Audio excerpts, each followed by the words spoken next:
Yo, what is going on? Welcome back to another episode of Jaymes Howell's Chiefs Talk. My name is Jaymes Howell, and right there next to me, my legendary co-host, Chase Riley. Chase Riley, how you doing tonight? Oh, you're muted, buddy. You're muted. Gets me every time, man. Every time. No worries. How you doing tonight, my man? I'm good, man. How are you? Oh, my God. Oh, my God. What a game. Yeah. Absolute banger that we saw. And then, you got to excuse me a little bit. My voice is a little raspy. I've got a little bit of a cough. We did have the pleasure of getting to go to the game. Thanks to my mother-in-law, April Rome. So I really appreciate that. That was her Christmas gift to me. And of course I took my buddy here, and man, what a game of a lifetime to be at. Yeah, man. I can't thank you enough, man. That was awesome. Like I told you, man, I was sitting at the computer watching the Bucks and the Rams game, and in my undies, and you called and you were like, "Hey, man, you want to go?" I was like, "Say less." Yeah. So I see a couple people in chat. It's not popping up here on my studio here, but I do see you. I do see you in here. Let me get to it.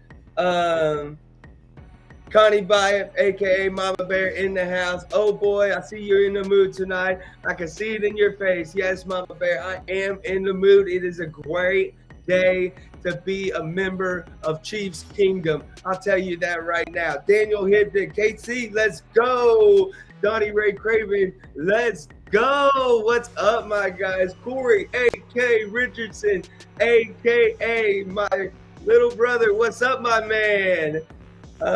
Glad to see you here in the chat. Appreciate you guys tuning in each and every week like you do. Hey, take a quick moment, hit that like button, hit that follow button, hit that share button, hit that subscribe button. No matter what platform you're on, make sure that you catch the Jaymes Howell Chiefs Talk each and every single week.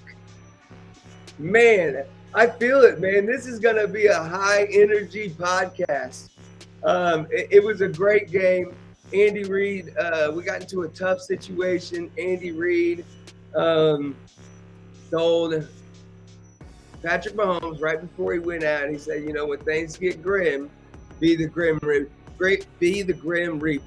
And that's exactly what he did. Man. He went out there and took control of the game. Not just once, but multiple times, all within that last quarter of the game. We'll get into that. But speaking of Grim Reaper, I got a good friend of mine named Rebecca. She is selling these shirts right here. If you are interested in buying one of these shirts, go talk to her. I will get her link. Let me see here. See if this works. Boom. Pop it in there like that. I don't know why we're not seeing the chat pop up on the. Well, because I think because of your of the way your profile is set up. But yeah, that's. I don't know. Technical difficulties. We did move over to a new streaming platform, Restream.io. So we are trying to get it to where we can get the chat up here. Boom, like that. But for tonight, I have some of the chat here. And Chase, you're just going to have to pull up yours, and we're going to have to collaborate on it to get through the night. Don Marie, Canada, I see you. Thank you for tuning in tonight. Appreciate you. Don't forget to hit that like, share, and subscribe button. Hey, look. Bills go down. Let me ask you this question. Look. Buffalo Bills, they go down. Josh Allen is absolutely surgical with it, right? They go down the field.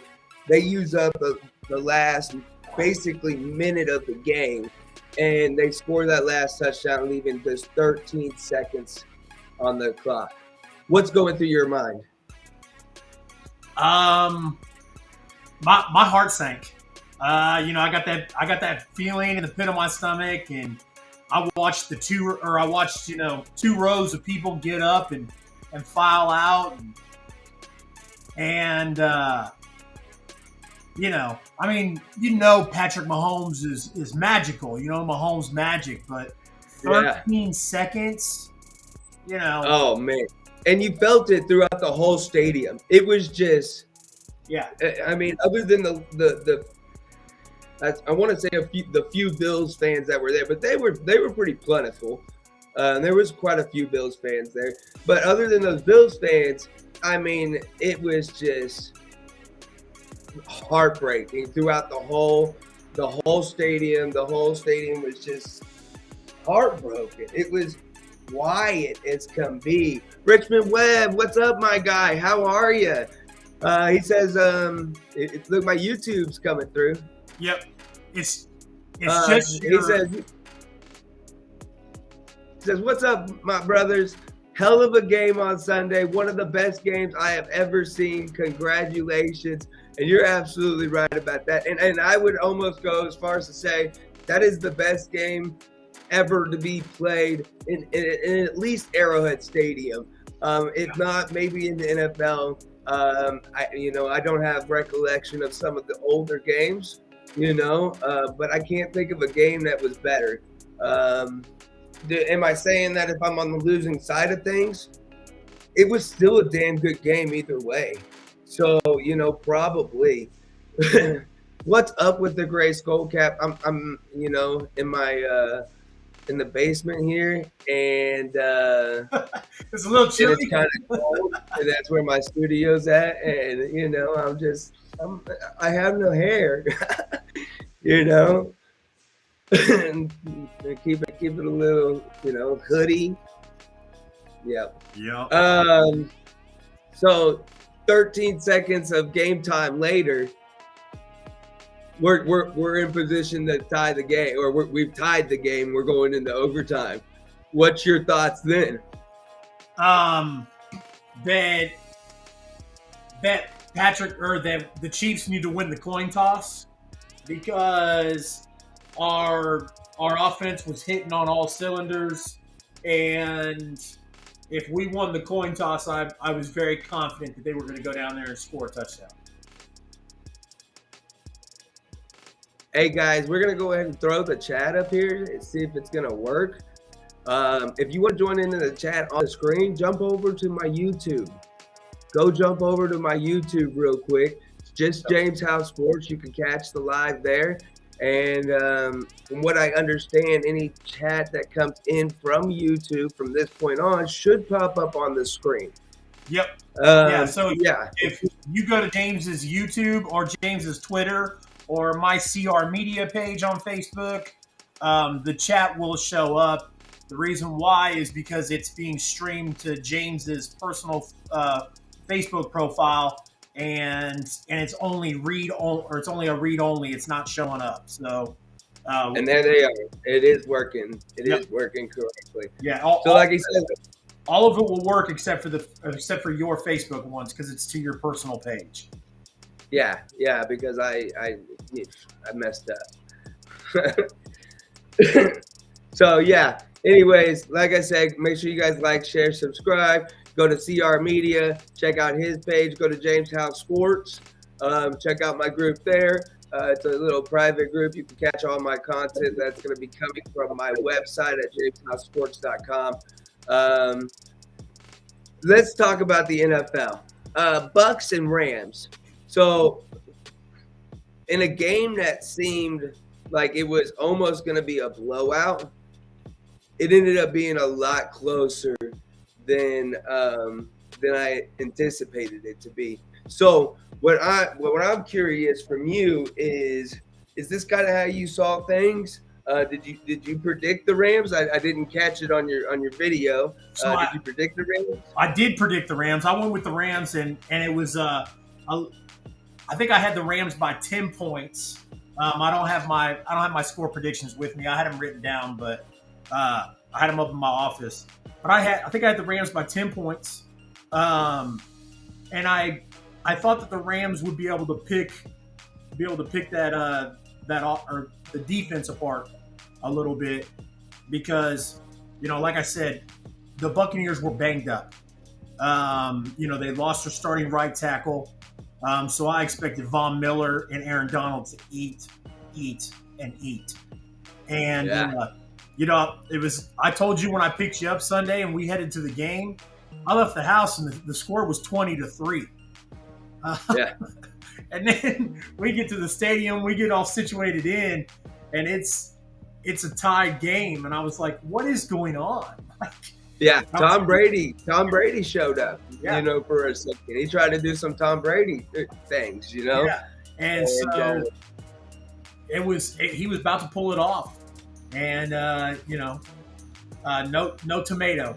So I got to be honest with you, man. I'm really digging the hip hop background. I'm really jamming with it, bro. Yeah, you got the beanie to go along with it. Hey, I got the flow to go along with it as well. Don't get it twisted. That's for another time. Yeah.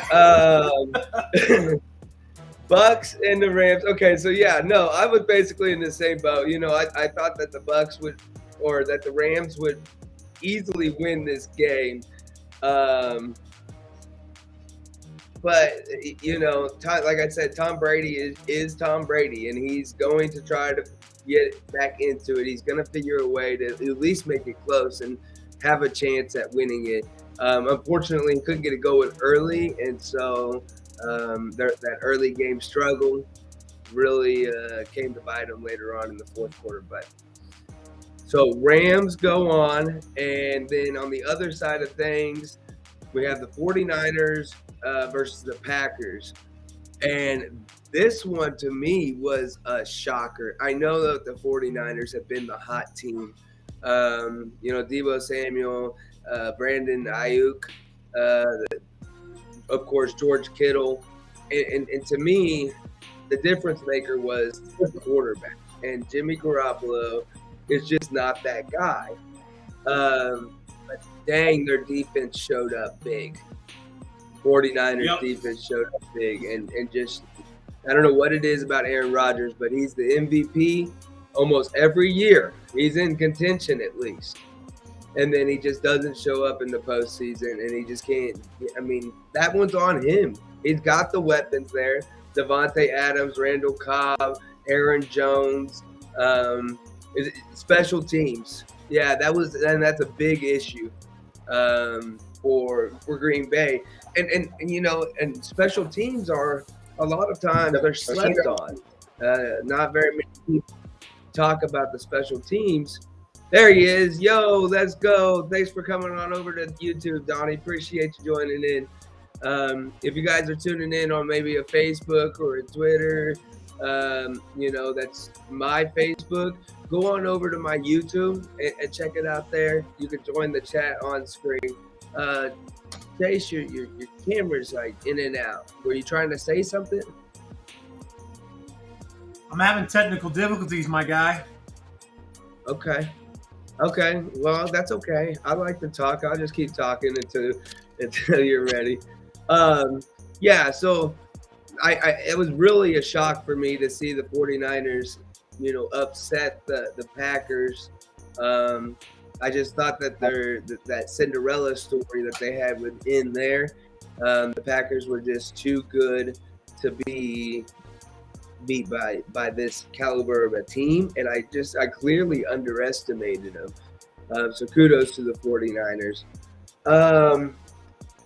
Little news around the NFL and also Chiefs related. Chiefs executive Ryan Poles, he got hired on as the Chicago Bears general manager, which that's going to play a factor into future comp picks. And, we could get maybe a third or a fourth for that. And then, I'm not quite sure how the formula, I don't think anyone's quite sure how the formula works on that, but, we should get some consideration for that. And then Sean Payton decided that he is going to call it quits after this last season that he just played. He is no longer going to be a coach. He's going to give it up. It doesn't have it in him anymore. And what a great career. What a great career that Sean Payton had as a coach there. His combination of him and Drew Brees, and then, you know, they've always had an explosive offense. They've had many runs at Super Bowls. They've had a winning record over his time there. So, you know, Sean Payton was a great coach. In other news, I've got Tom Brady is questionable. He's, you know, this is for real one of the most, well, I would say the most, but it's one of the first times we've heard that, or even question, is Tom Brady really done? Is he going to be, is this it? Is this his last year? And I'm not sure if Tom Brady's going to make it back next year. He made a statement along the lines of he had to think of his wife and kids rather than just himself, which is noble. But that passion and drive still burns hot within him. He will come back. I mean, he will come back if that's still there.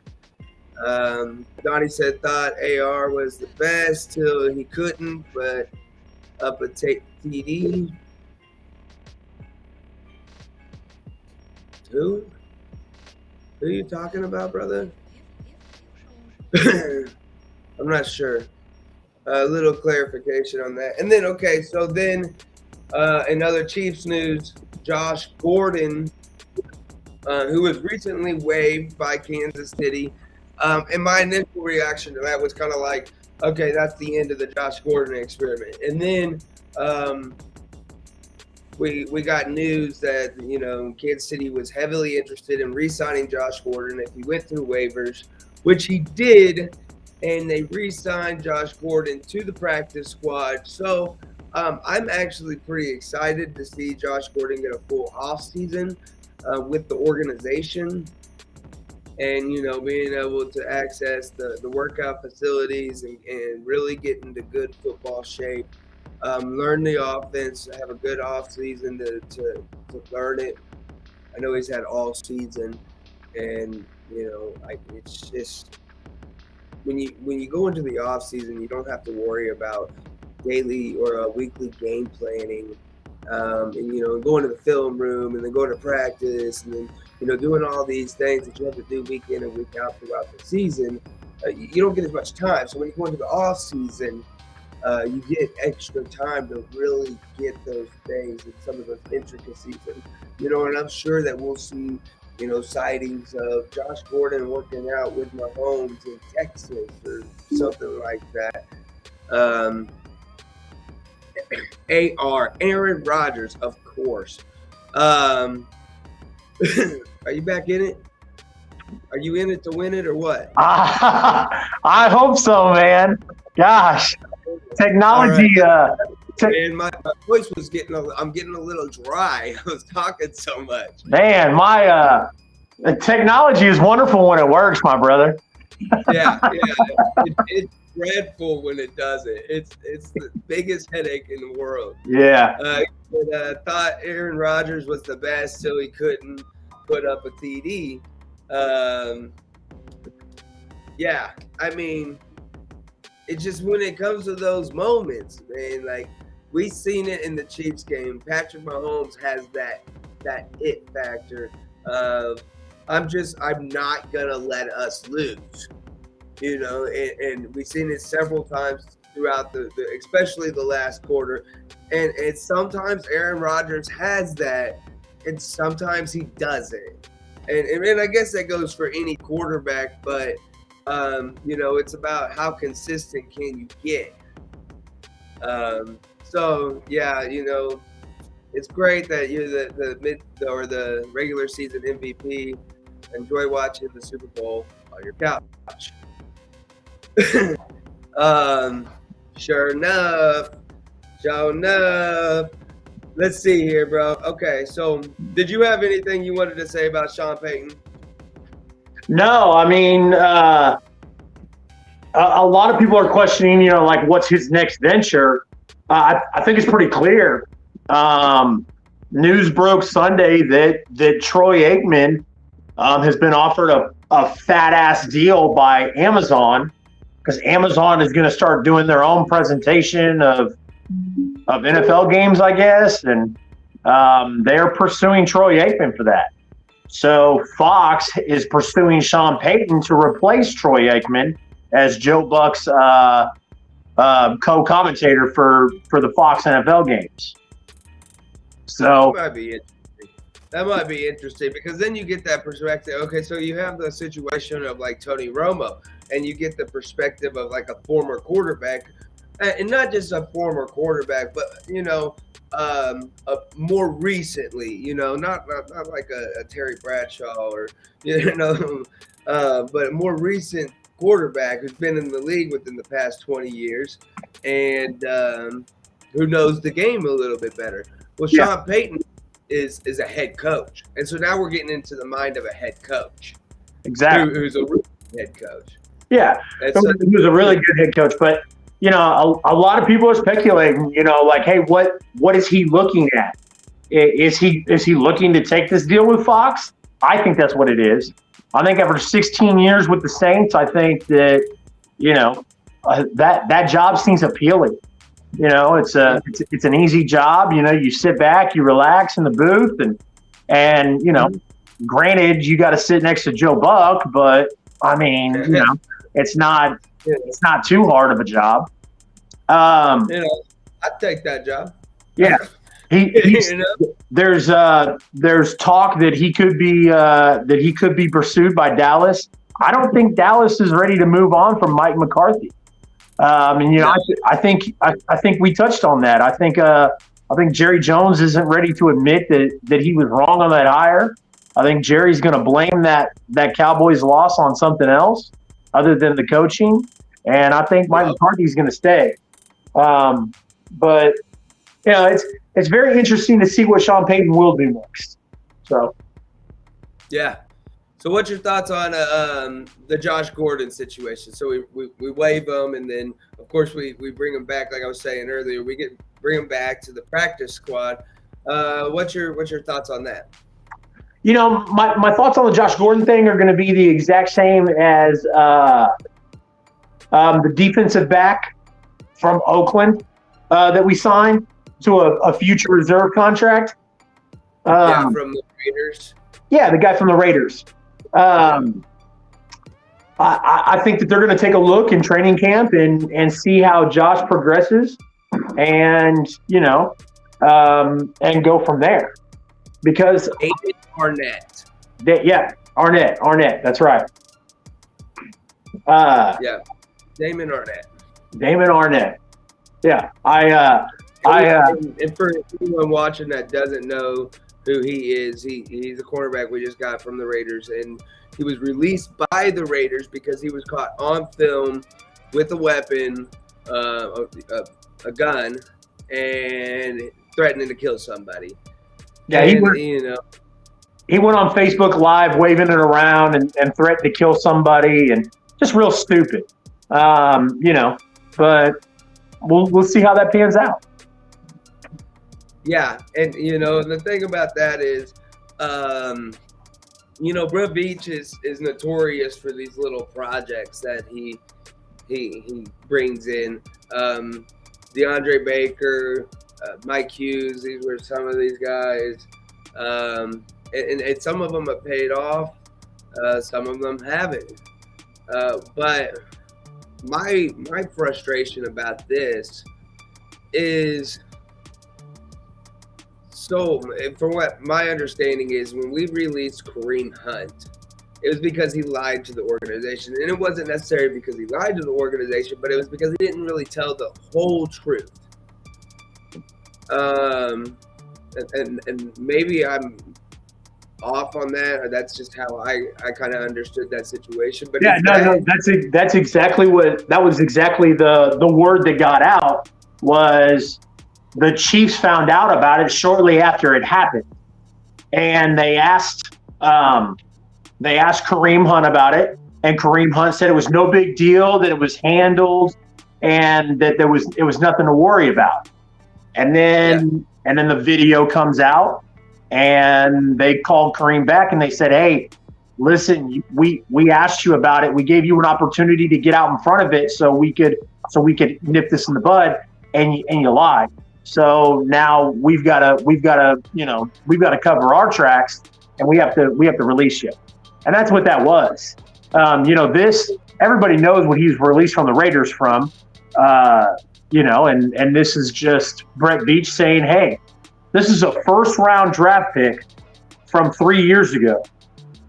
And Brett Veach has shown a track record the past couple of seasons of picking up teams' former first and second round picks that didn't work, and they turn out to earn a spot on this roster.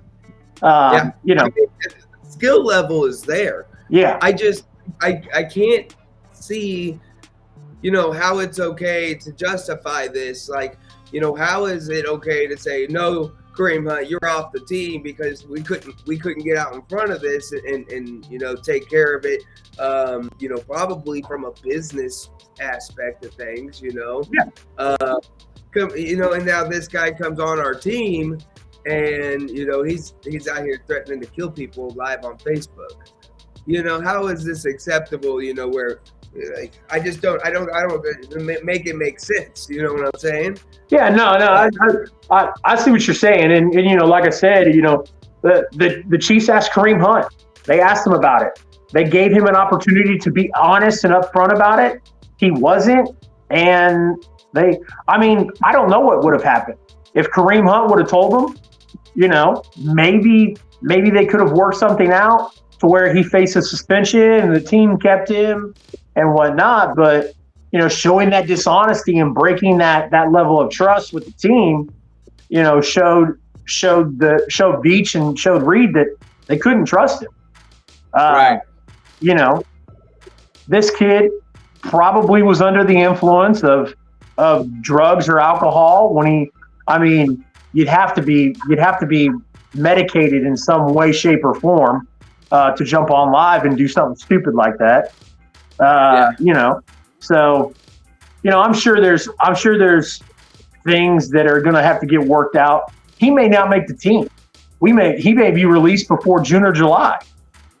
We have no idea, but I think that it's a little bit of a different situation with the Kareem Hunt thing and the Arnett thing. So, but if I just over to my Facebook, I got a couple comments here that's not popping up, and if you guys want to join over on the YouTube, go to Jaymes Howell Sports on YouTube, and you can find us there, and you can join in the conversation on the screen. Daniel Hibden says maybe Big Ben should go into talk host for the NFL, be a broadcaster for the NFL. Aaron Curtis says Chase is a star player, can't guard him. Worried about Mike Hughes, DeAndre Baker. Dan Worley, what's going on, buddy? How are you doing tonight? Thank you for tuning in tonight. Appreciate you. Hey, if you guys haven't already, make sure that you hit that like button, that share button, that subscribe button, most importantly, that follow button, so you never miss another episode of Jaymes Howell Chiefs Talk. Me and my legendary co-host down underneath me here every week. We got all your Chiefs information. We kick it here. We just here to hang out with you, talk about Chiefs football, man. We love it. Free content. You never have to pay a dime, but I do ask you, just please hit that like button. Let's see. Let me see these other ones here. Oh man, I don't know why Facebook's only showing me subscribe button. 49 special teams showed up. And, putting that pressure on our kicker to put us into overtime was nerve-wracking. Oh yeah, Harrison Butker, he's on my shit list this week. I know he made the winning or the tying kick or whatever. But at the end of the day, we shouldn't even get there. That was one hell of an offensive game. Daniel says, yeah, you're absolutely right. Might change. He gets away from that thing. Yeah. All right, I think we're mostly caught up here on our comment section. This is the most difficult thing I've ever done in my life.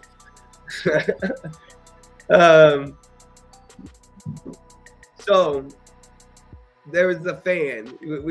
Did you see the fan? Did we all see the fan? I didn't catch it on the broadcast. I don't know if it was on the broadcast, but there was the fan, right, that jumps onto the field. We probably all heard stories about it. He was bet $1,000 to run out onto the field, and he says something about, well, and spend a night in the drunk tank. and then, I think my man needs to spend a couple nights in the drunk tank. He was so glazed over. It was, yeah. That's mostly where he needed to be. He probably would have. At least he got a sober ride. Yeah. And so he got derailed by Stephon Diggs.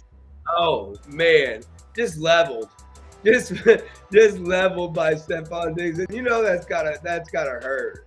Yeah. That's just the sheer force alone. But then you add the pads and everything into it. Yeah, but my man wasn't feeling it at all because he got up and he's like throwing his legs in the air, and he's kicking his shoes off. His shoes went flying. Oh yeah, bro. He's having the time of his life. He knows he just got $1,000. Well, I mean, enjoy spending that on legal fees. Yeah, I wonder if his friend actually paid on the $1,000. Oh, bro, you got to. If you bet me $1,000, yeah, and then I would do that, and then I go do it. Oh, you got to. You got to pay up. Either that or it's right on site. Yeah. I don't want to be like that, but yeah, that was another little highlight to the game on top of the amazing game it was. And then the Nelly concert was pretty cool as well, which we happened to be just right there. I want to talk about the defense a little bit. I think the defense struggled a little bit. This is an incredibly talented Bills offense.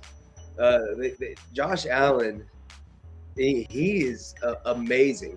And kudos to this team because they went toe for toe, and it could have went. It was a coin flip away. Yeah. I'm not confident at all that this defense stops them if they win that coin toss. Yeah. The coin toss was very clutch for Kansas City. Like I said, I was confident with the way we were playing that if we won that coin toss, they were going to go down and score a touchdown, not a field goal, because just the last 10 minutes of that game was just amazing as far as points go, and the way the Chiefs offense was clicking. I mean, the 13-second drive, everything that was happening in the drive before the 13-second drive, before the Bills had it and scored at the last. The Chiefs were just on offense. They were firing on all cylinders, and 13 seconds. And so when that happened, and we won the coin toss, all those funny feelings in my stomach were gone. I was like, Mahomes is going to take this. It's over. Yeah. Dan Worley says both defenses went on vacation in the last 2 minutes. And, on top of that, I think there was a lot of questionable coaching calls on both sides, Buffalo and on the Kansas City side. But, yeah, you're absolutely right. It was a shootout. Like, it's just like the dam had broke, and it was you get a touchdown and you get a touchdown and you get a touchdown. Except for the Bills, it was all Gabriel Davis. He got all the touchdowns. Yep. So yeah, the defense. I thought that they struggled. Okay, so the defensive line looks pretty decent. Really, it's the secondary. So Tyrann Mathieu goes out due to concussion, and I seen Richmond Webb. He came on here. He was asking. He said, "I hope Tyrann it ends up, all right because of this concussion, and of course we hope the same thing. Now, we haven't really given much of an injury update since the game, but Tyrann Mathieu missed the game due to a concussion. Charvarius Ward got a little bit banged up for a while. I know he came back in, but he got a little banged up too. Without Tyrann Mathieu in or on the field, this secondary was just flat bad. It was not good. It was not good. There was tons of communication issues, and it was just not. It was not good. We had Daniel Sorensen out there for 92% of the snaps, lined up next to Juan Thornhill.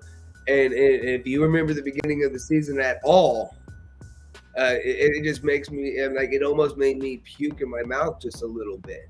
Just saying that it is nauseating, knowing that Daniel Sorensen is out there for 92% of the snaps.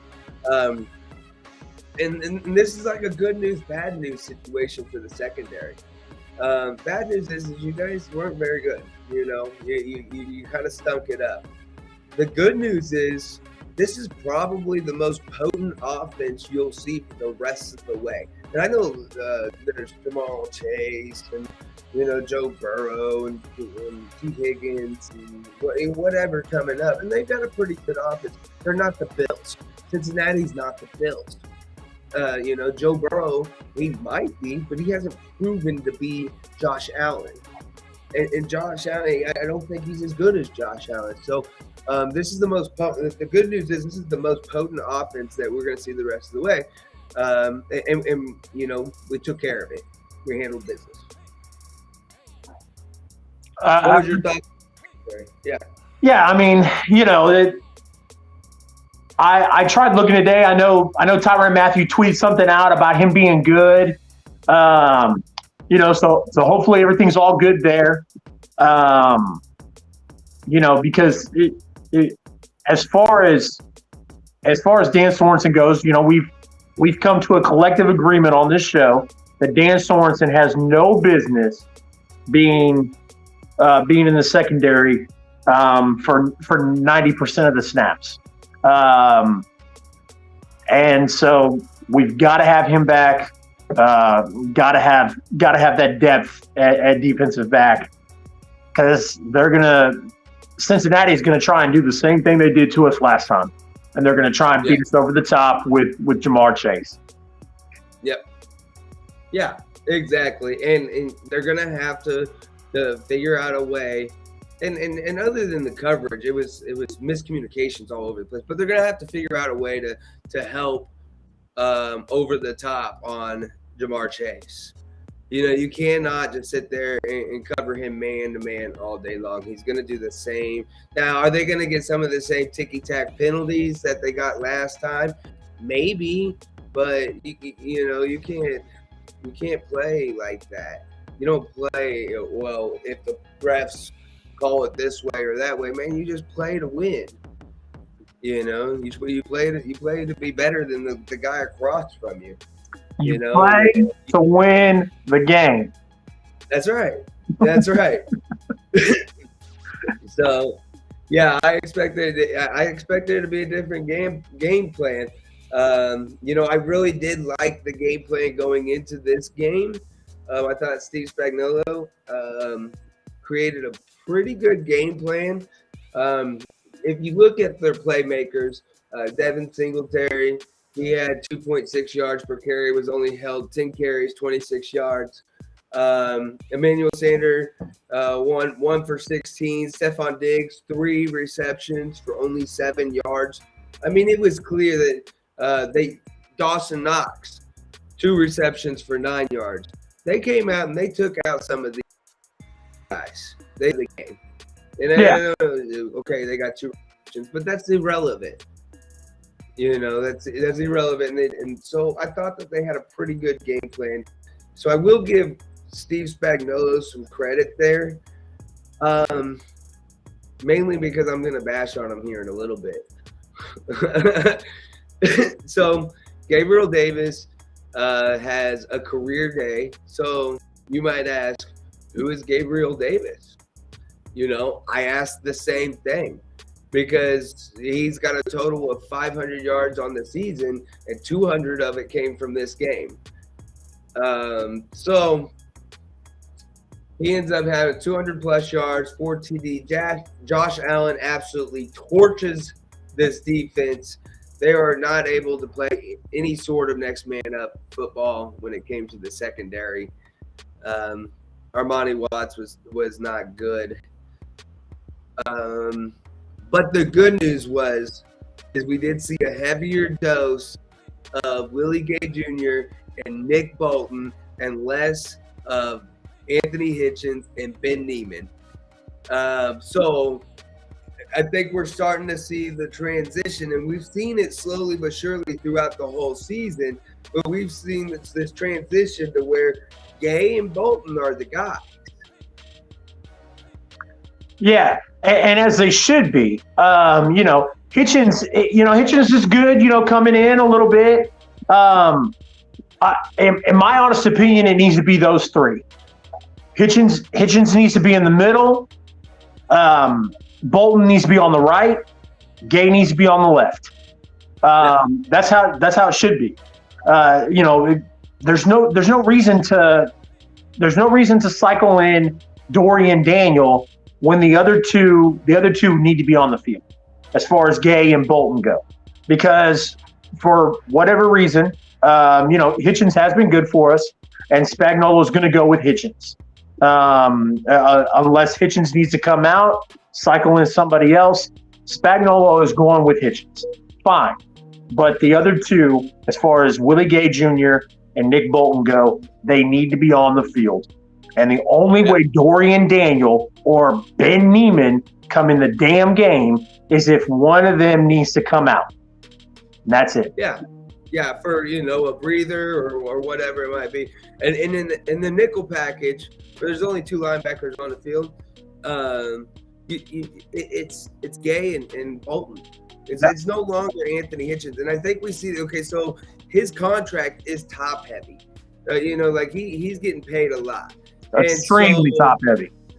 And so, I think we're starting to see this transition to allow these guys to take over, because they are the future of this team. And they're proving that they can handle the workload. So, when it's 3 linebackers on the field, it's Gay, Bolton, and Hitchens. And when it's only 2, it needs to be just Bolton and Willie Gay Jr. And I can see, of course, rotating guys in. Steve Spagnuolo is a big rotation guy. He likes to keep his guys fresh, and and that's good. It's just good, throughout the duration of the whole game. It's good to keep those guys fresh. That's fine. I'm okay with that. But we shouldn't have, these guys playing more than like 25% of the snaps. Yeah. It needs to be heavily in favor of the new guys. The guys that are performing well. I'll be honest with you. The argument was Trevon Diggs for Defensive Rookie of the Year. If Nick Bolton played as many snaps as Anthony Hitchens did, I don't think there would be an argument. I don't. Yeah. I think Nick Bolton wins Defensive Rookie of the Year hands down. And I think the only reason that we're not having that discussion is because Anthony Hitchens. And that's ridiculous. So yeah, well, and I wouldn't even blame Anthony. It's really because Steve Spagnuolo. And it's his stubbornness that he has at times. He has shown the ability to adapt and change, but he has shown that he is stubborn too. Yeah, you cannot deny that whatsoever. So defensive line was pretty solid. Once again, I believe we had 2 sacks on the day. Yeah, and then as far as the run game goes, like I mentioned earlier, Devin Singletary, 10 rushes, 26 yards, 2.6. He had a TD, but who didn't have a TD in this game?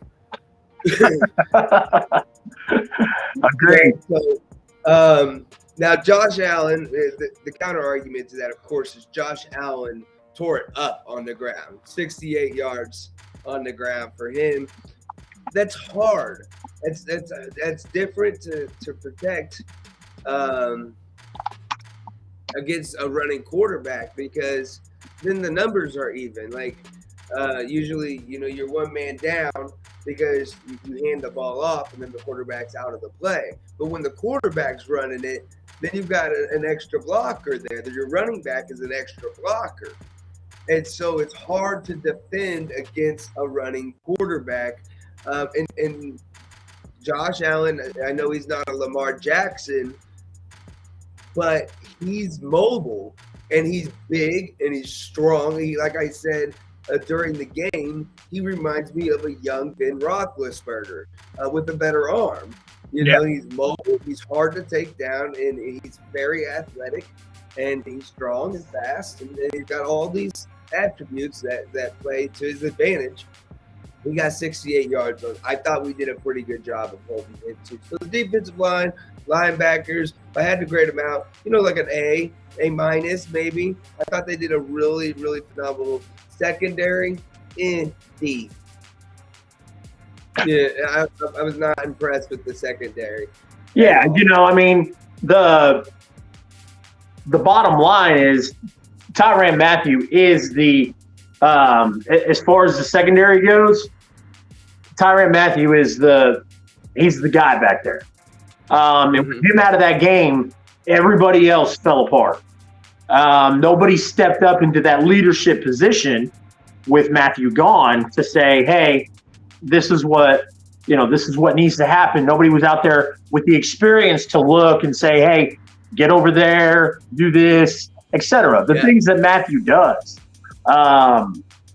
We can knock on that last play, that last touchdown that the Bills scored. You've seen all kinds of confusion during that play. Yeah, they were, and they're trying to figure out where they need to be. That's what Tyrann Mathieu does. Exactly. Other than the plays that he makes, that's what he brings to the table, and I also think that's why it's so important that we extend him in this offseason. Agreed. Let's see here, brother. So, I said I was going to talk about Spags, and my gripe with Spags is, and mind you, for anyone new watching the show, I've always been a big, supporter of Spags. Mid-season, I gave him team MVP, because he had done such a great job turning this defense around. I said it was Steve Spagnuolo that gets team if I could talk, team MVP. But I didn't agree with what happened on that last play. And it really kind of bugged me. Chris Jones is nowhere to be found on that last play. He's not in the game. I don't understand why. This is probably the biggest play of the whole season. Get Chris Jones out there on the field. Call a timeout. Your defense is already in disarray. There's only 20 seconds left on the clock. Call a timeout. Get your guys right. I thought that was extremely, extremely mismanaged on Steve Spagnuolo's part. But that's just one little issue in a sea of great moments, throughout the game. I thought he did in other areas. I thought he did well in game planning and, rotational and in other areas. That really grinded my gears. Yeah, well, and my question to that is, if he'd have called that timeout, would and they still score, does that timeout affect those 13 seconds? It shouldn't. I mean, we had 3, so we called one, we called 2 right there. Yeah. I thought it was a little questionable that Andy Reid didn't call at least one timeout in that drive. I mean, how do you hold 3 timeouts and only leave yourself 13 seconds. You can't even use all 3 of them in 13 seconds. So, that was another little thing for me. But yeah, I thought, in that moment, it was big enough to where you need to get your best player on defense. You need to get him out there on the field. And I know, like, Rob Wilson had kind of hit on it a couple weeks ago. This defense, if Chris Jones doesn't perform well and he's not showing up, the defense will tend to struggle a little bit. But if he plays out and he's playing up to his potential, the defense tends to excel. So it's just not acceptable to not even have him on the field in that moment. Yeah. Okay. It worked out. All right, my man. So we're going to take a little break. We are coming right up onto the hour mark. We're going to take a break. If you haven't already, make sure you hit that like, share, subscribe button, follow button, whatever platform you're on. Make sure that you never miss an episode of Jaymes Howell Chiefs Talk. Don't go anywhere, because when we come back, we're still going to talk about the offense, and then we're going to look at the AFC Championship game, the NFC Championship game just a little bit, and maybe see who we think is going to win. Probably talk about a couple other things, maybe the overtime rule, possibly the overtime rule, so don't go anywhere. We'll be back here soon, and we will go on break as soon as I get the break video loaded in, because that, it slipped my mind. There we are. Catch you guys here in a minute.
What's going on, guys? Jaymes Howell here.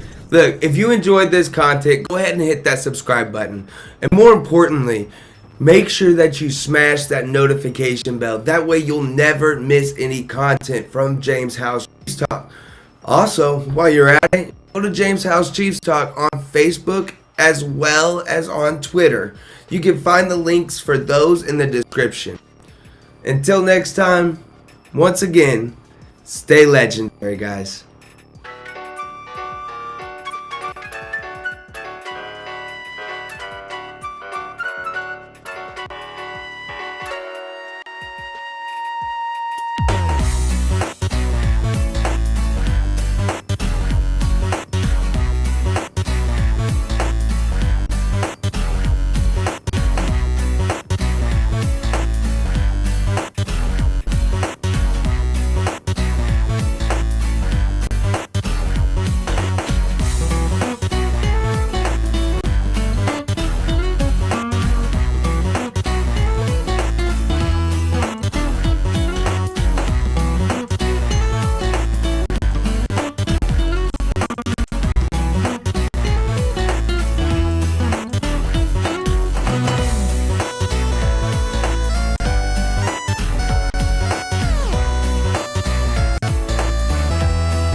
Oh, snap. There we are. What's going on, guys? Welcome back from break. This is Jaymes Howell's Chiefs Talk. My name is Jaymes Howell. Right underneath me is my legendary co-host. Hey, bro, I really like being able to say right underneath me instead of having to go left or right. Yeah, because now I can just point up instead of getting it wrong. Anyways, my legendary co-host Chase Riley.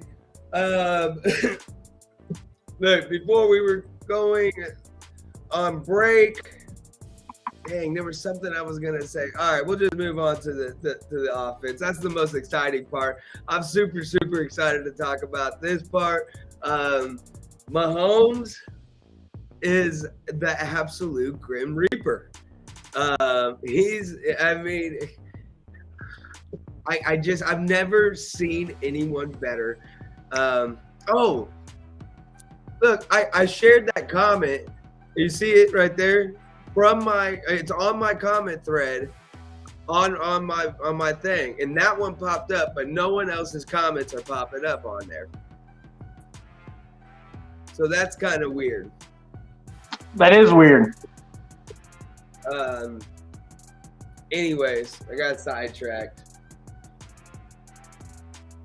Patrick Mahomes has probably the best game of his life. Mahomes, Kelsey, Hill, they are the heartbeat of this team. They really are. And when it comes down to it, and it's crunch time, they're the ones out there. They're making plays, whether it be, punt returns or kickoff returns, and getting us in good positions, or saying screw what the route says, and I'm just going to run my own route and finding the open space in the field. They've got it. So that's a funny story. I don't know if you saw that or not, but Kelsey was like, "Hey, they're opening up in the middle," and he even told Tyreek. He said, "Hey, they're opening up." Well, he told Patrick. He said, "If I see the middle open, I'm not going my route. I'm going to go and I'll let you know." And Pat saw it, and Pat yelled it out in the cadence. He was like, "Do it!" And then Kelsey went up the middle, and he got him, man. So, kind of like what you talked about being the heartbeat of this team. For the past 4 years, or for the past 3 years, we're looking at 4 straight AFC championships. The constant on this offense has been Patrick Mahomes, Tyreek Hill, Travis Kelsey. First time in NFL history, by the way. So, and not a TMI, but or maybe a little bit of TMI. Right after the game, I stopped by the men's restroom, and with all of us in there at the urinals, I said, boys, let me ask you something, man. 4 straight AFC championships. Does that make this a dynasty? I mean, are we there yet? Because I'm looking at this and I'm breaking this down in my head as we're leaving the game, and I'm thinking Patrick Mahomes, sophomore season, his actual first starting season, he wins MVP and he takes the Chiefs to the AFC Championship. The Chiefs are a handprint away from going to a Super Bowl. Then the next season, the Chiefs go to Miami, go to the Super Bowl, win. The season after that, the Chiefs go to the Super Bowl, play Tampa, lose. And then this season, here we are, fourth straight AFC Championship. And I don't want to say that I wrote Mahomes off in the middle of the season, but I had a lot of question marks in my head. Hey, is this Mahomes dipping off? Did we just sign Mahomes to this big, huge contract? And God forbid, now we're stuck in this big contract, and he's dipped. We've gotten the most out of him. Yeah, that was my worry. Did we already see him peak? 2-3 years in, did we see him peak? And now he's just. I made the comparison a lot to Cam Newton. Yeah. You know, where Cam Newton took the league by storm and then just kind of fizzled out. Yeah. And so that was a big frustrating thought in my mind.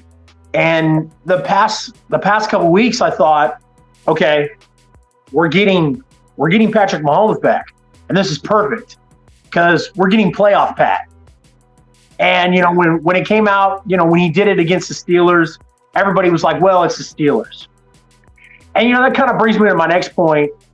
Obviously I spend a lot of time on TikTok.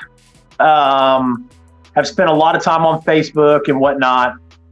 And one of the things that has kind of grinded my gears, man, has been the talk amongst the NFL community on the internet has been that the Bills defense didn't do enough in the last 2 minutes of the game. That the Bills defense really let Josh Allen down. And that the Bills defense let Josh Allen down in overtime. And that Patrick Mahomes won the coin toss. And that's why he won the game.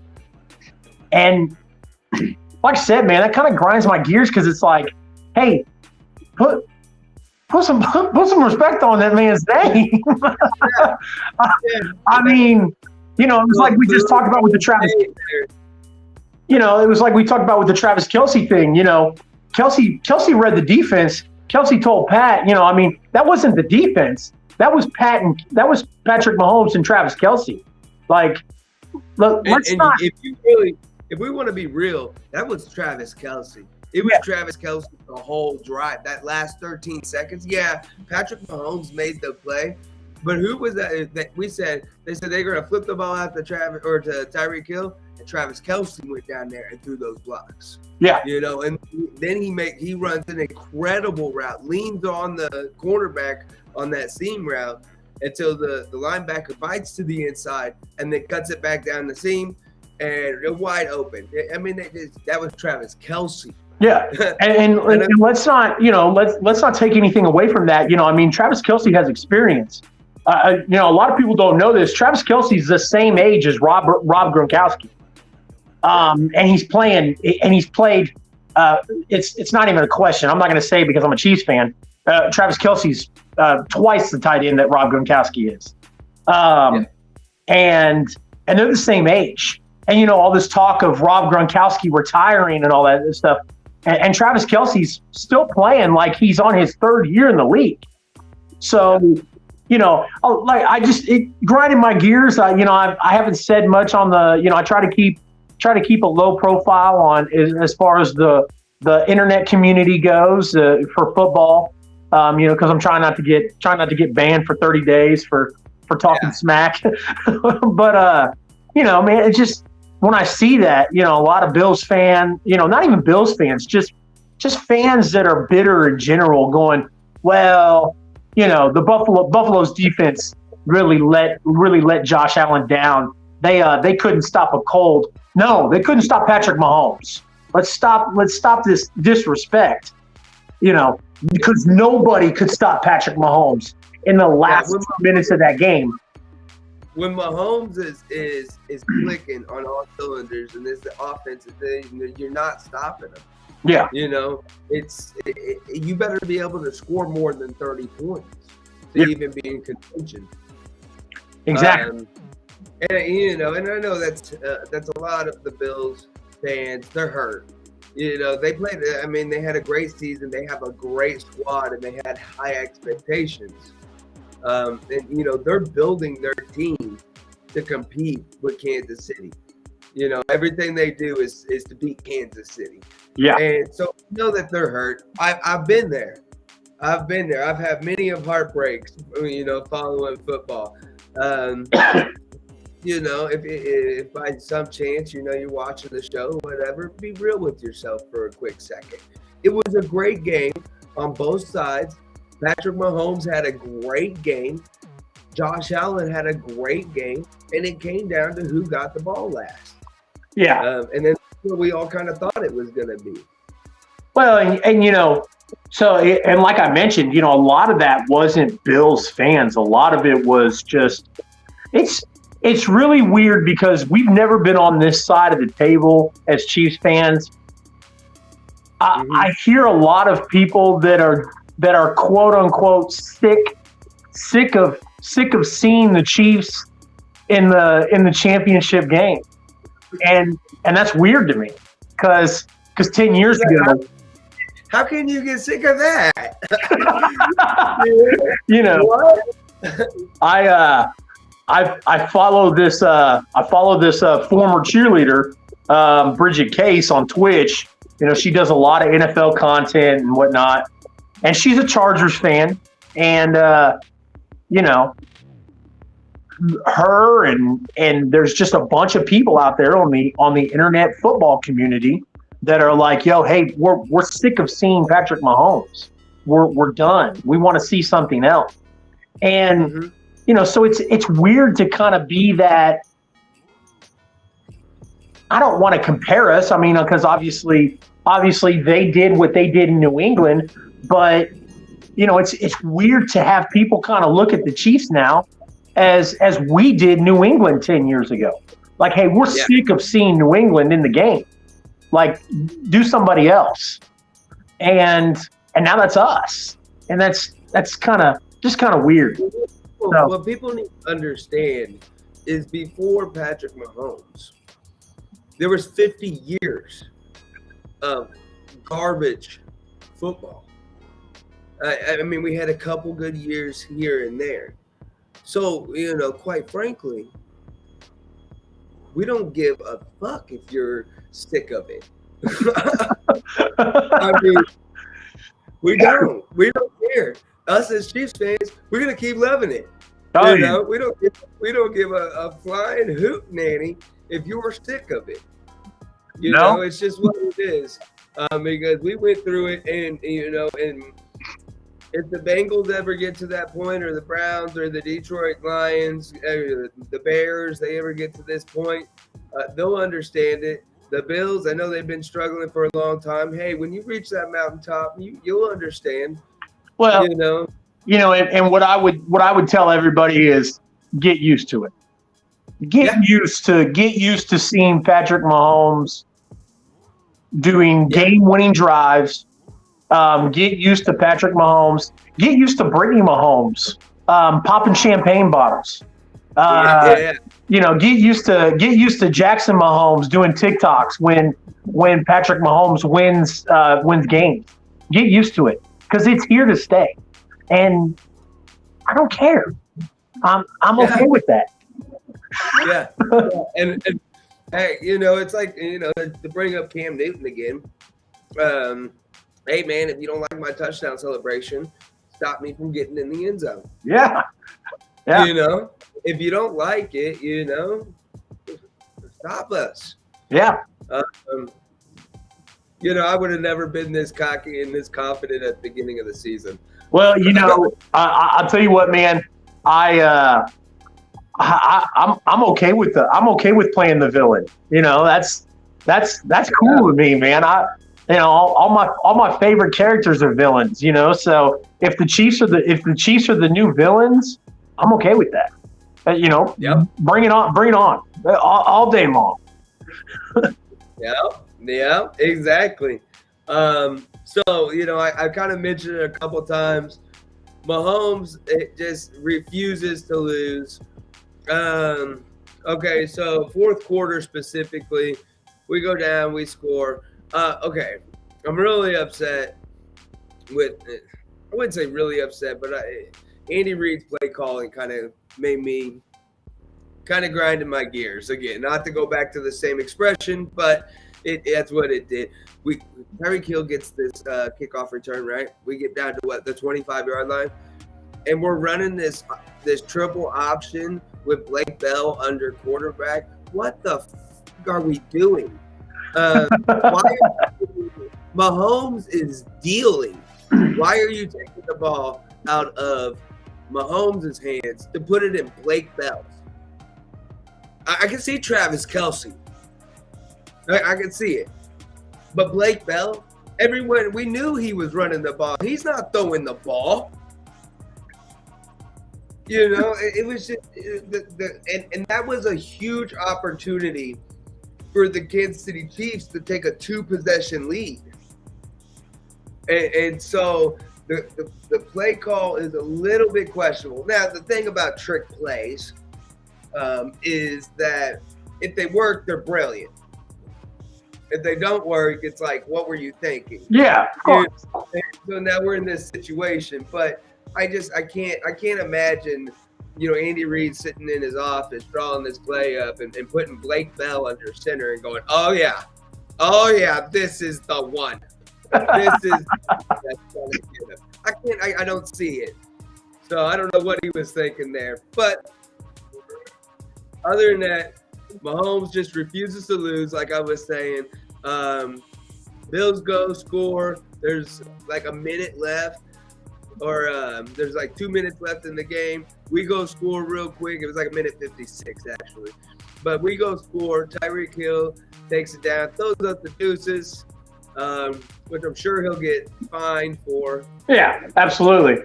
There was actually a lot of talk. A lot of people were upset that he wasn't flagged for taunting. Yeah, and I've heard people come in and be like, and it's even made national media and whatnot. He should have been flagged, and they still gave him the touchdown. If he gets flagged, he's still going to get the touchdown. Those yards are not going to be applied until after the kick, or until the kickoff. It's going to be applied onto the kickoff. So we'll be either 15 yards back, or they'll decline it, one of the two. But it's not going to affect the touchdown. Still touchdown. So. Or maybe it's applied on the PAT. They'll have that option too. With the way Butker was kicking, maybe they choose to do that. Yeah. Who knows? It is a little dumb on Tyreek's part. He's been fined for it before. He's been flagged for it before. I know he's having fun. Man, you're in a shoot. You don't give them any kind of advantage.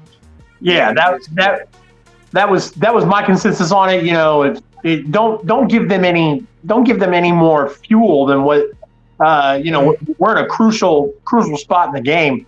Don't give them a reason to throw a flag. So got lucky, and worked out in our favor. And I mean, those last 13 seconds are just.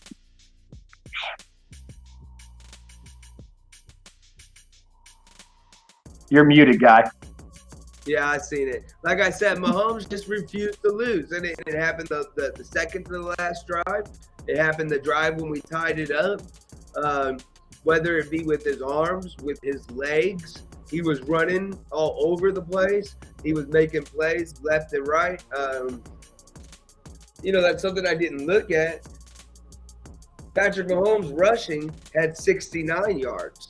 7 rushes, 69 yards, and a TD. That's crazy. Just like Josh Allen had 68. You don't see that from quarterbacks. No.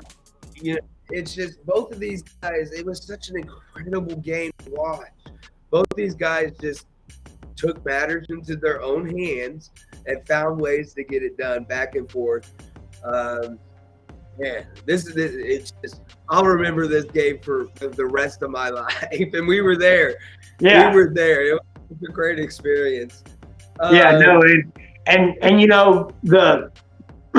To give so much credit, to Josh Allen, and I talked earlier about the Chiefs embracing like the bad guy role, and to contradict myself about that, when we were leaving the game, so many Bills fans were like, man, that was such a great game. Like we all were in agreement. It was a great game.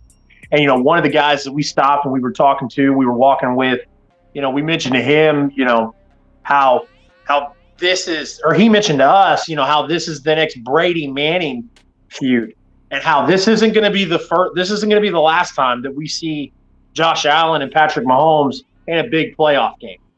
There's going to be plenty more to come in the years. And, just be on the winning side every time. Yeah.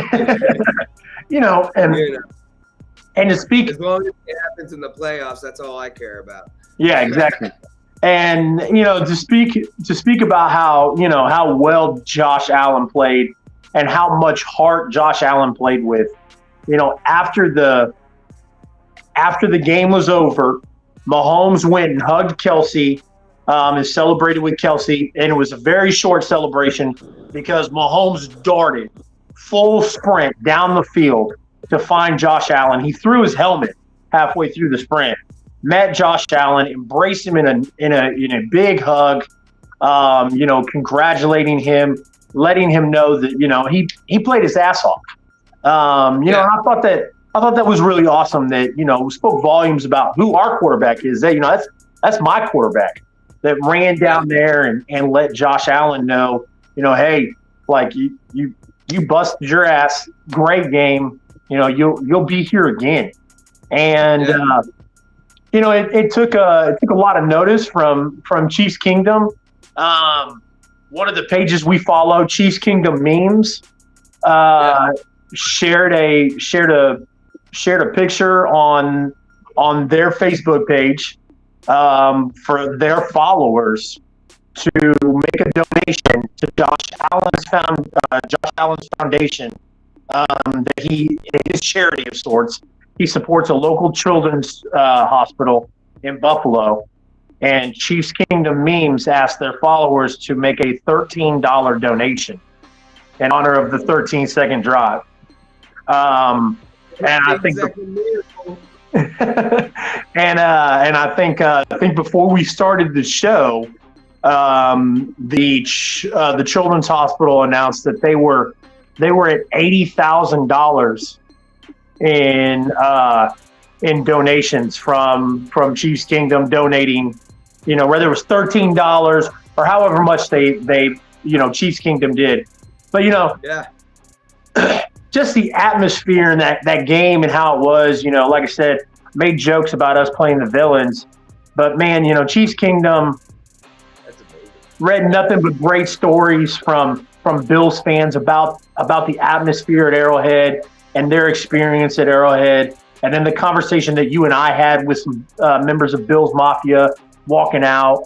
And then just to see that story come to fruition, yesterday and today from Chiefs Kingdom Memes about, the $13 donations. I just think that it says a lot about that football community.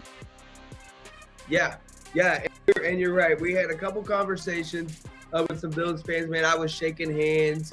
It was mutual respect all the way around with everyone in the stadium. And then $80,000 in just a matter of a couple of days. Most of those are probably going to be just $13 increments. I'm sure there's somebody that threw in $500 or however much because they can, and that's great. But think about that. I mean, $13 increments, $40,000 in $13 increments. That's a ton of donations. Yeah. So that's absolutely amazing. And to your point about Mahomes going down to talk to Josh Allen after the game, he did that. It's already a class act in itself, but he stopped his celebration. He passed a couple of his teammates on the way to Josh Allen who tried to address him, and he said, no, I'll be back, and made a beeline straight to Josh Allen. I actually grabbed the video of it. I'm going to show it real quick.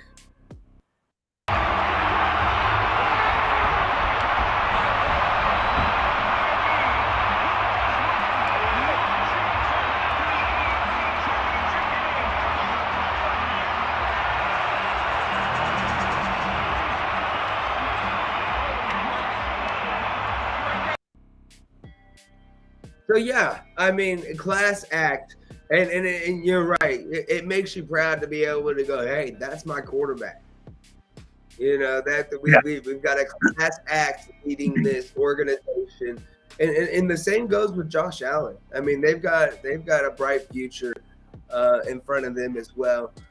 So yeah, that's a little feel good situation there. The charity, the children's hospital, and everyone doing what they need to be doing.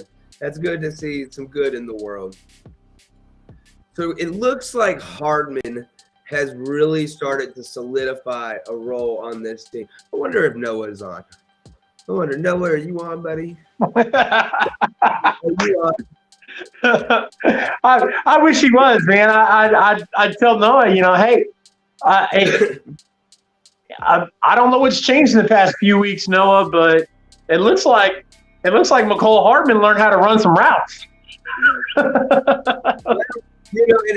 And I almost see a similar role between McCole Hardman and Jerick McKinnon, with the difference that McCole Hardman's a little bit better than Jerick McKinnon at running routes, and Jerick McKinnon's a little bit better at getting handoffs and running the ball and hitting gaps and being decisive, things that come with the running back.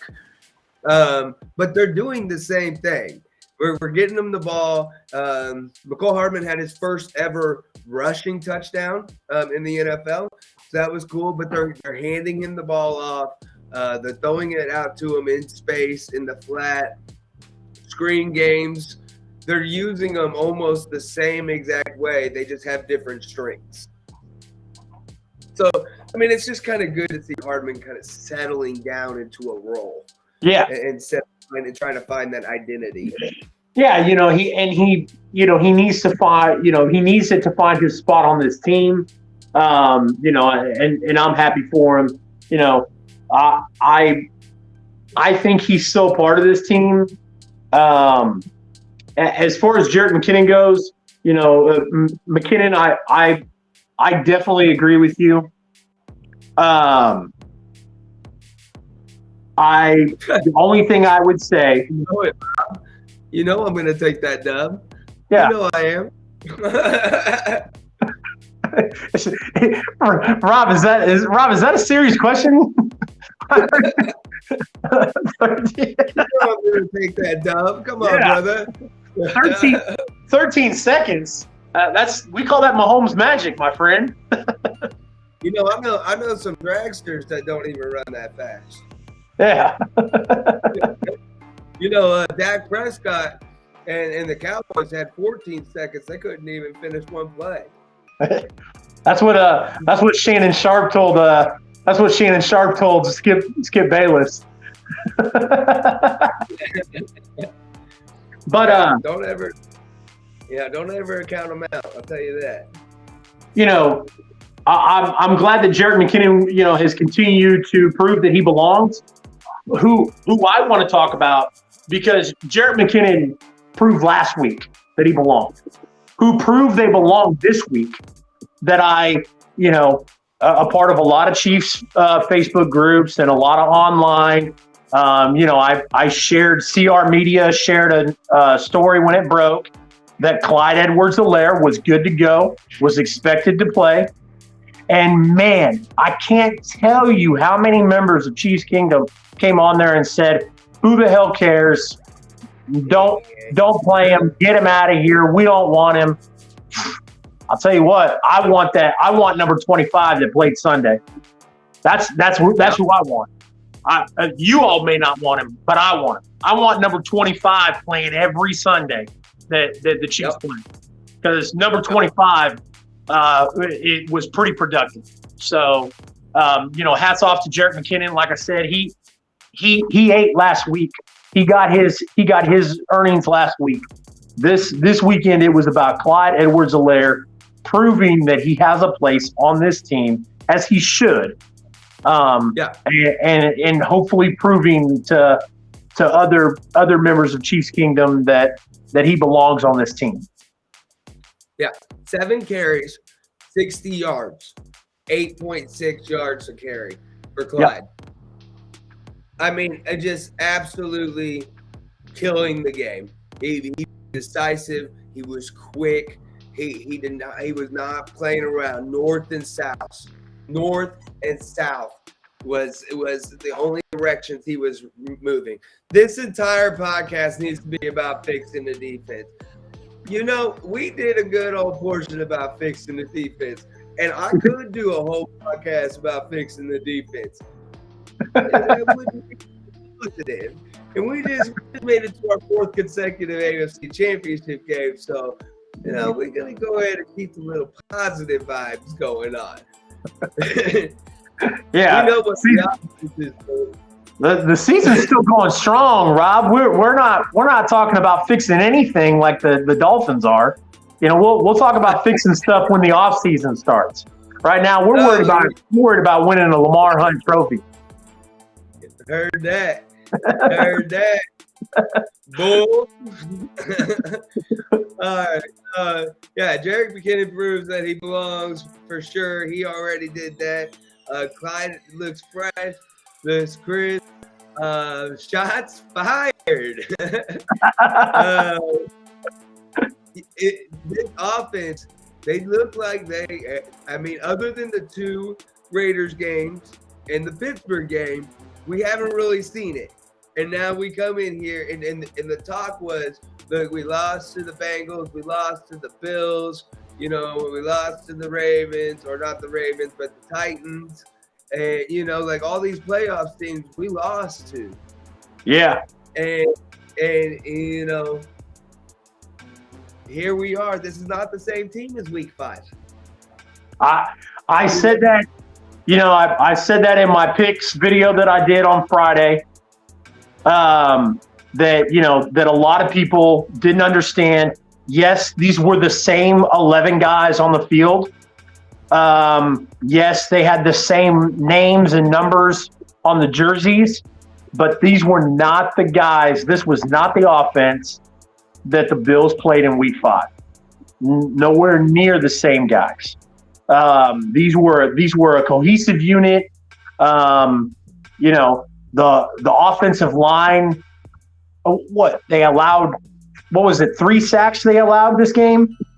I think it was just 2. 2? Yeah, I might be 2 wrong, sacks. but 2 sacks against the number 1 defense in the AFC. I'll take it, man.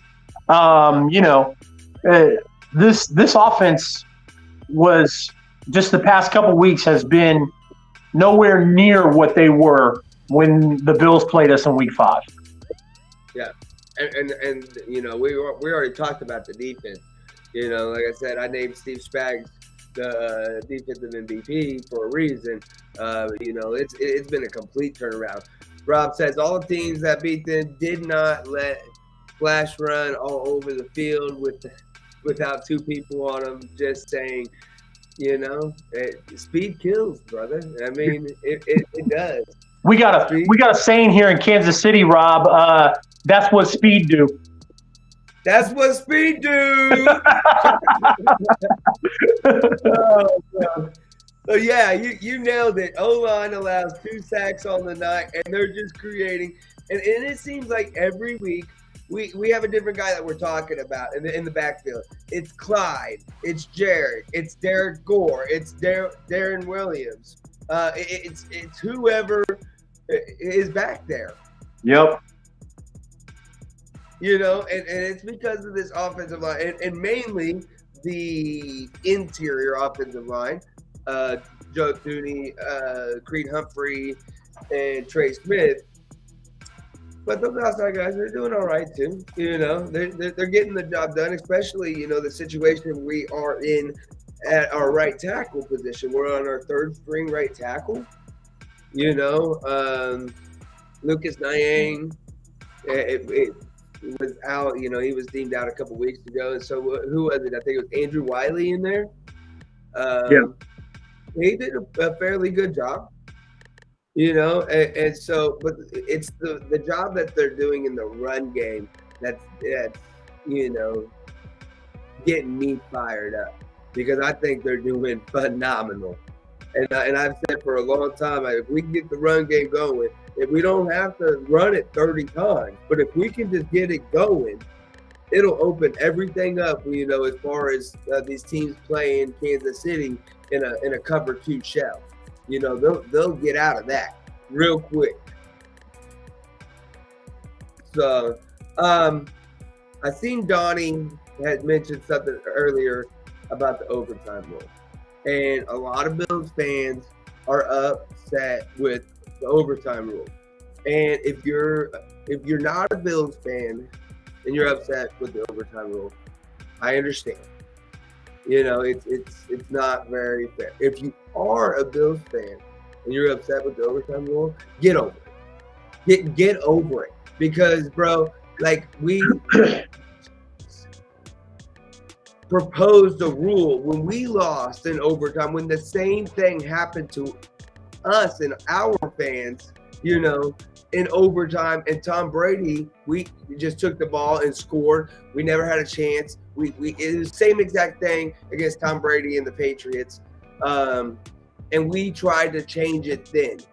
The owners, including your owner of the Buffalo Bills, voted against it. There was a chance to change it, and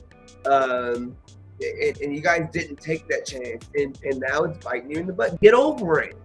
I mean, that's not why you lost. I mean, I know it's upsetting, but so here's my issue with it.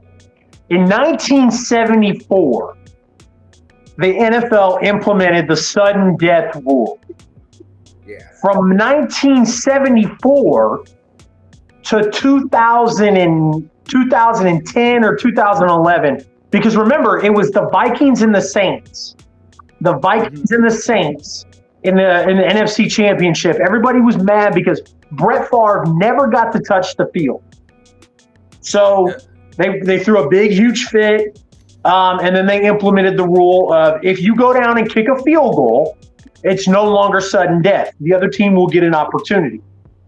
So for almost 50 years, it was sudden death. And now all of a sudden, there's teams that have an issue with it. Yes, I know the Chiefs did, and that's fine. But, you know, like you were saying, the Chiefs offered the league, hey, this should be changed 3 years ago. And the league said not enough owners got behind it to warrant a vote. So that nothing ever became of it. And now here we are again with Buffalo. And now, you know, like Rob says, Vegas is upset with the overtime. Okay, that's fine. But Vegas should have been upset with the overtime when, you know, 20 years ago. Vegas should have been upset with the overtime rule 30 years ago. Sudden death was implemented almost 50 years ago, 1974. My brother, my brother, who's 15 years older than me, was born in 1974. You know, prior to 1974, only championship games or playoff games had sudden death overtime. You know, so 1974 to 2010, 2019, nobody squawked a damn word about sudden death, and now all of a sudden, you know, well, it's not fair. We need to change it. Okay, fine, change it, but let's not act like this was something that was just implemented 10 years ago. Yeah, it's not a bad rule that just went wrong. Yeah, it's been around for a while. Yeah, you know, I've seen a lot of talk about Roger Goodell not doing anything about it. Listen, this is prime. Roger Goodell was probably in elementary school when they implemented sudden death. So how is this? You know, I get the idea around it. I just don't understand the uproar about it. Like this is something new. You know, it's been the rule for 50 years. Yeah, absolutely. And you know, if you could change it to a more optimal situation. College. See, I kind of like that. If you want to make it ideal, there's only one way to do it. You do it the way college does it. Each team takes a spot on the field, gets an opportunity to score. then the next team, you either can score the same points or you can score more. That gives it whatever. That's fine. But if you're not going to do it that way, then what's the way to do it? Are we gonna play a full quarter of football and let it be decided that way? Yeah. I don't see another productive way to do it. In the regular season, I could see this whole sudden death, the situation we got now. If you score a touchdown, it's over, because in the regular season you can't end in a tie, and you want to try to prevent that. But in the postseason, when there's so much on the line, I think no matter what, both teams need to have the ball at least once. If we go score a touchdown and then they get the ball and they score a touchdown, then from that point, sudden death. I would like in the postseason, and I think both teams do need to, and I say get over it to the Bills fans or whatever. Because all 31 teams, all their fans told us to get over it in 2019 when Patrick Mahomes didn't get to touch the field in overtime. We were told to get over it. You should have beat. Yeah, we were told that you should have beat Tom Brady in regulation. You shouldn't have let Tom Brady go to overtime. Okay, don't let Patrick Mahomes go to overtime. I'm not sympathetic here. Yeah, not in this situation. You're not going to get any sympathy from any Chiefs fan that's been around for the past 5 years. That we all went through it. And this is what I hope. Here's a hot take for you. We can clip this. I hope that the Buffalo Bills, the organization, takes it to the league, and 31 teams don't get interested and it doesn't go to vote. That's what I hope. Did y'all stop the Bills? No. We beat them. I was at the game. Yeah. I was at the game, but I wasn't on the field. Well, we beat them. I'm not that skilled. There's a reason why I'm behind the microphone. Yeah. I played football. I wasn't that skilled. Rob, I can't let this beautiful face get clobbered by one of their defensive players, man. I can't go out there and stop them. Could you imagine Josh Allen running over this beautiful face? Yeah, we end up looking like that guy, that random fan that was running out there. He's not doing that. Stephon Diggs knocked him so hard he knocked his eyes straight. Hey, Rob, how many teams did y'all stop? How many teams did you stop, Mr. I play offense? That's to touch the ball wins. That's right. That's what I said. And at the moment, we 0-0 versus the Bills is what Donnie says. And I wanted Joe Burrow. I want revenge. This is a little revenge game. So, yeah, that's my take on the overtime rule. It sucks. I agree. It needs to be changed. Not many. Yeah, it does need to be changed. There needs to be something better, at least for postseason play. Yeah. Because I don't think it should end like that. Fortunately for us, it worked in our favor this time. But yeah, in all seriousness, yes, the rule needs to change. But getting all 32 team owners on the same page, or at least getting the majority of them to bring it to a vote, it was difficult 3 years ago. Who knows? Maybe this past game, with so much being on the line, I guess, maybe. I don't know. I'll tell you what, it would have made for great TV. And Rob made that's what TV and cable contracts are for. 120 million viewers. It'll make for great TV if they change the overtime rule. Rob is hating tonight. What is his deal? Rob, why are you being such a hater, brother? Jesus, he says revenge equals Chase for 15 receptions, 247, and 4 or 5 TDs. I'm going to tell you right now, get the fuck out of here with that shit. I'll tell you what, Rob, if Jamar Chase scores 4 or 5 TDs, then Tyreek Hill will score 6. Heard that. Rob, I'm still waiting on that autograph too, brother. Hit me up in that email. Hey, so Andy Reid decisions, I kind of already touched base on that. You know, I didn't like the whole Blake Bell thing.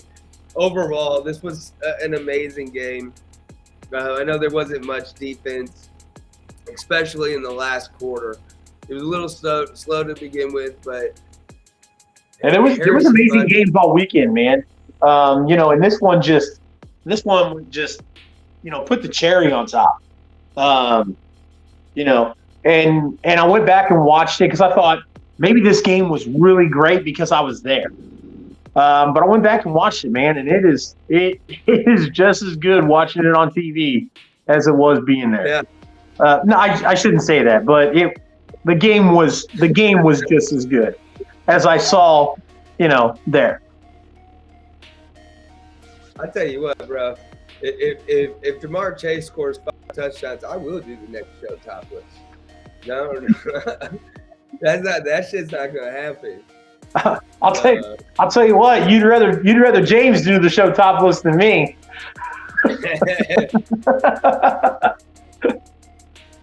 Yeah. Well, yeah.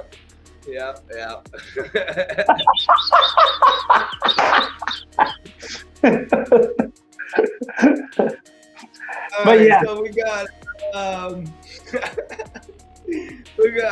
AFC Championship game, 49ers and Rams. I know I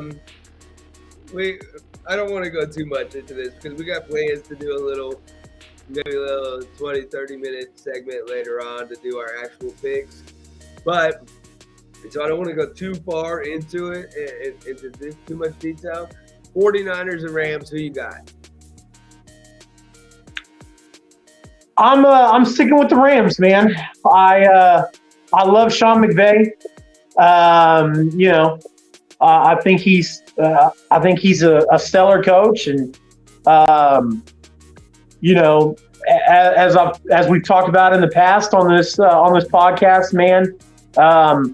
Matthew Stafford. I'm a big fan of Matthew Stafford because I love seeing players that have the talent get away from crappy organizations and go flourish somewhere else.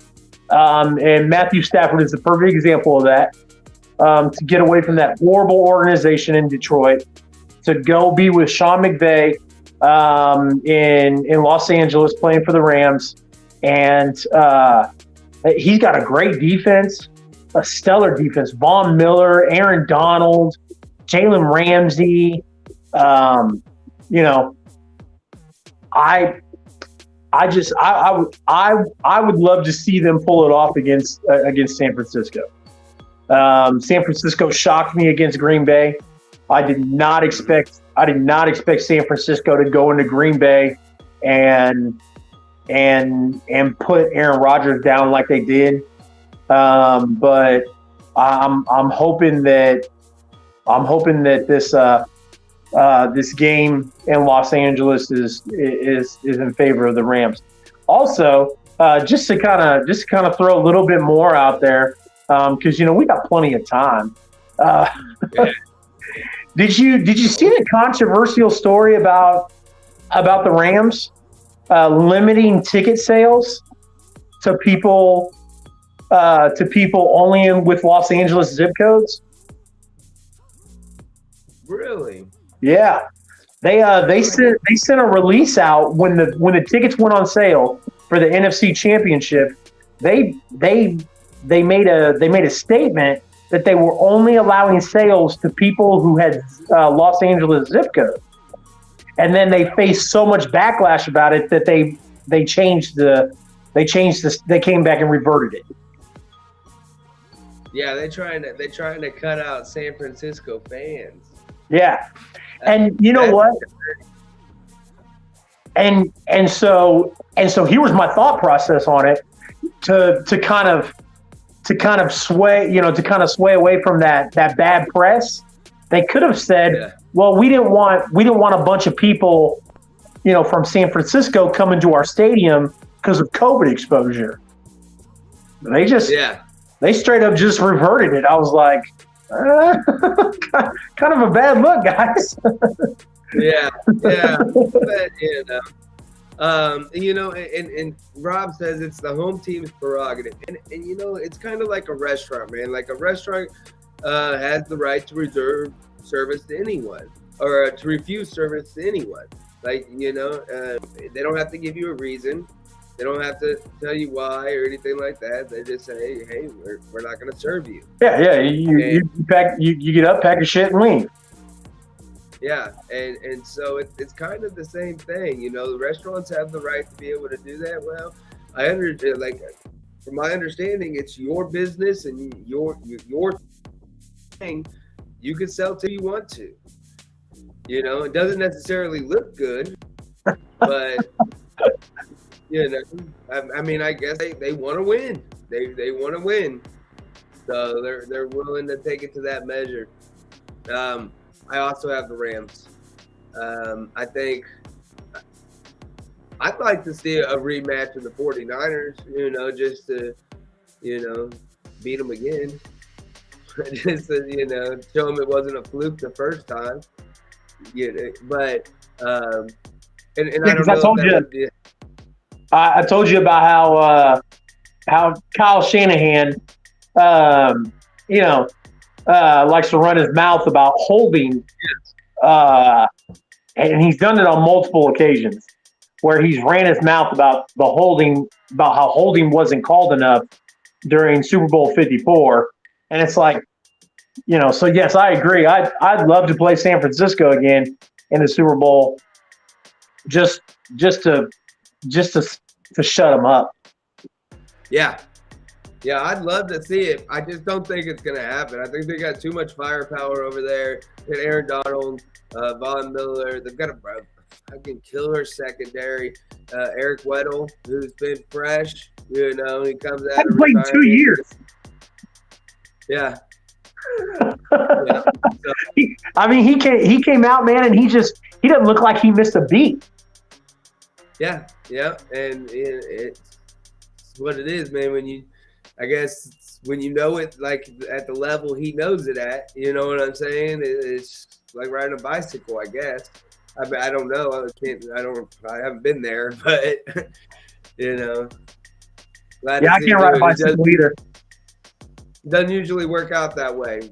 Glad to see it work out. I same like you. I'm a big Matthew Stafford fan. I'm glad to see him get out of Detroit and then actually get an opportunity to show what he can do. What he's really capable of doing. And so that's cool. I like the Rams over the Niners. I know the Niners are this little Cinderella story, and I said it last week that they would be done in by the Packers. That didn't happen. But it ends this week. It can't go on forever. It ends this week. Well, so before we obviously talk about the AFC Championship, because spoiler alert, I think everybody knows who we're going to predict wins that game. If the Rams win, you do realize that the Rams will have home field advantage in the Super Bowl. That'll be 2 years in a row. Yep. It'll be 2 years in a row that there has been home field advantage in the Super Bowl, and it had never happened before. So, and I'm looking at the comments here, and Rob is bringing up Trey Lance.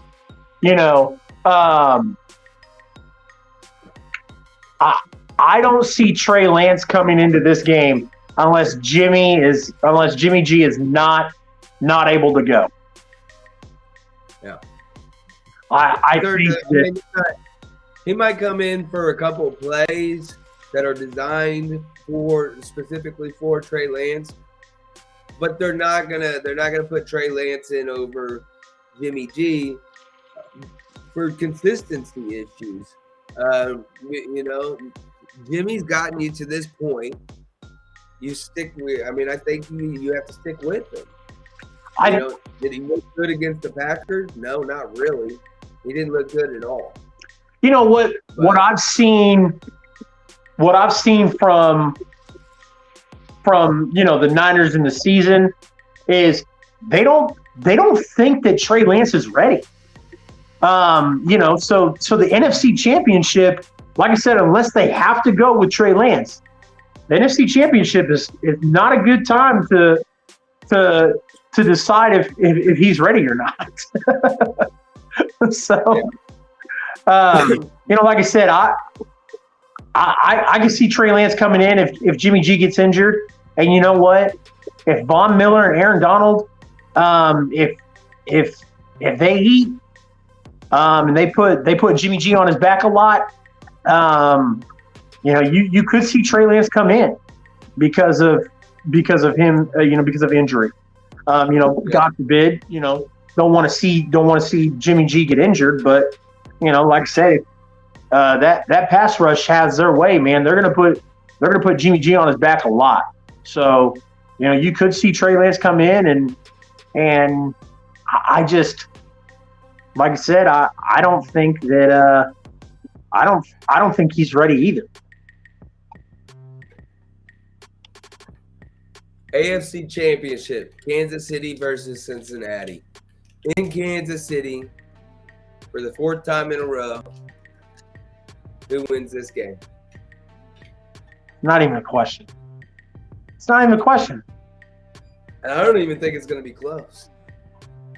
I do. I think they've got a good team over there, man. They've earned their spot. You're not going to see Jamar Chase do what he did last game. If so, then Spagnuolo's got to go. If they let Jamar Chase do the same thing he did last game, Spags has got to go. He's got to. There's no reason why. I didn't know what Rob's drinking on tonight. Rob, what are you drinking on tonight, buddy? He's on one. Sorry, I didn't mean to cut you off. I was just catching up on some of the comments.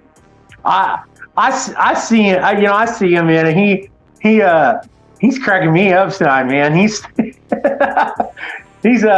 else tonight.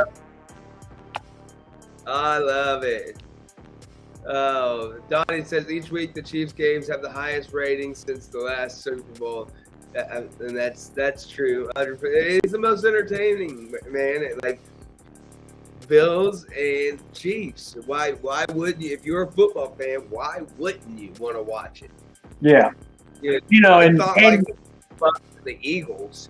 Well, and I know that I know the Pittsburgh game got pretty high ratings, but I think the Pittsburgh game got high ratings because everybody knew it was Ben's last game. But I don't see this game being any different than Sunday's game. I think the Chiefs come out. I think Cincinnati comes out firing as well. I think it's going to be a high scoring game. Like I said, I don't see the defense letting Jamar Chase do the same thing to them. Like I said, if that's the case, then I'm all for gathering up with other members of Chiefs Kingdom and paying for a blimp to fly a banner that says "Fire Spagnuolo." I'll go get a cashier's check right now to help pay for that. But Chiefs, and like you said, we'll break down these two games a little bit more in detail, and we'll give scores. Last time when I did my score predictions, You guys can go watch the YouTube videos. I did the times of the game. I did the Vegas spread. ESPN has something called the FPI. It's a percentage of what they think team's going to win, and then I'll give my idea, and then I'll give a bold prediction. I plan on doing the same thing with Jaymes. We'll break down the game. We'll give the Vegas spread. We'll read an expert pick, whether it's ESPN's or some other expert. Then we'll give our predictions, and I'll give a bold take. So, yeah, that's gonna be a lot of fun. So, any final thoughts before we get out of here tonight, bud? Oh, by the way, I'm taking Kansas City. If you didn't know, I don't think that. Yeah, I wasn't even gonna. Yeah. I'm taking Kansas City on my idea. I don't think Jamar Chase is gonna be near as productive. We've seen what we did with Stephon Diggs and Dawson Knox, and when we prioritize those guys. I think Steve Spagnuolo has a little bit of a respect issue for rookies. He didn't respect Jamar Chase, and he didn't respect Joe Burrow. That last game, they blitzed like 48% of those plays, and just kept throwing the house at him and those kids, they stepped up. They did a good job last game. I think that they've earned that respect, and it's going to be a little bit different this time. Yeah. We're not going to see that single man coverage with Charvarius Ward on Jamar Chase over and over and over again. And just just for the few people watching right now, I'm gonna let you know, Chase of CR Media gets real stupid when the Chiefs win an AFC championship. I talk a lot of smack, so I'll be here same time Tuesday, 8 p.m. Central. I'm gonna talk a lot of shit on Tuesday. I promise you guys, I'll be here. So there's one thing you can count on me for, and that's to talk shit. All right, man. Well, I think that's going to be it. One last thing before we get out of here. You guys see the little banner underneath me. It says SuperDraft Pro. Look, I understand that a lot of fantasy football leagues are already done. Winners have been decided. Basketball's in season. If you like fantasy sports in general, just go check it out. Basketball's in season. Baseball's right around the corner. Hockey, golf, racing. It's got it all. And it's just as cheap as just $20 for a subscription. It's super, super simple. Go click the link in the description. If you love fantasy football or fantasy sports in general, I guarantee you're going to love SuperDraft Pro. All right, my man. I think we're going to go ahead and get out of here. If you guys haven't already and you're catching it, if you're still here with us, I appreciate you. We love you guys ever so much. If you're catching this show at a later date and you're just catching the recording, don't forget to hit that like button, that share button, subscribe button, and the follow button. That way you never miss any episodes of Jaymes Howell's Chiefs Talk. For my legendary co-host, see, I need it underneath, not to the Chase. My name is Jaymes Howell, and as always, stay legendary, guys. And you know what, Chase? I don't have the outro video, so